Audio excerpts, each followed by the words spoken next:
کچھ لوگ تو وہ بھی ہیں نا جو مسجدوں کے اندر آنے کے قائل نہیں. یہ جہلم کے اندر مشہور پلمبر ہے, ڈگری انجینئر کے لیے ہے, کام پلمبر کا کرتا ہے اور لوگوں کے سامنے عالم بن کے ظاہر ہوتا ہے, تنقید علماء پہ کرتا ہے. آپ دیکھیں مسجدوں کے اندر اکٹھا ہونا عید کے لیے, جمعہ کے لیے, پھر حج کے لیے, یہ اجتماعیت مسلمانوں کی ہے. اور یہ جو انفرادی شتونگڑا الگ سے نکلا ہوا ہے, اس سے ایک اینکر نے انٹرویو کے دوران پوچھا جی اگر یہ یوٹیوب نہ ہوتا تو آپ کیا ہوتے؟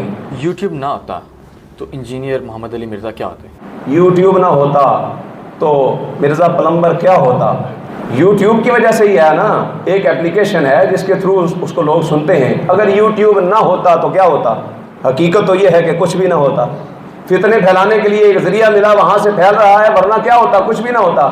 اچھا, اس سے یہ سوال کیا گیا کہ پھر کیا آپ مسجد والا جو سلسلہ ہے وہ سنبھالتے ہیں؟ پلیٹ فارم نہ ہوتا تو آپ یہ مسجد اور نہیں مسجدوں سے تو نہیں کیوں رک کریں؟ نہیں مسجدوں میں کی لین ہے, کہتے ہیں مسجدوں میں کی لین جانا ہے.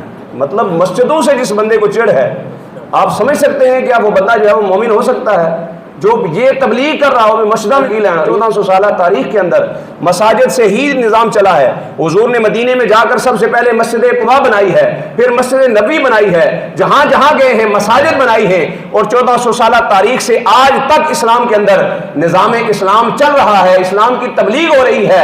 اگرچہ مدارس بھی اپنا کام کر رہے ہیں, لیکن جو سلسلہ تعلیم, جو سلسلہ تربیت مساجد کے ذریعے سے ہو رہا ہے وہ کسی اور ذریعے سے نہیں ہو رہا. سب سے مضبوط نظام یہ ہے.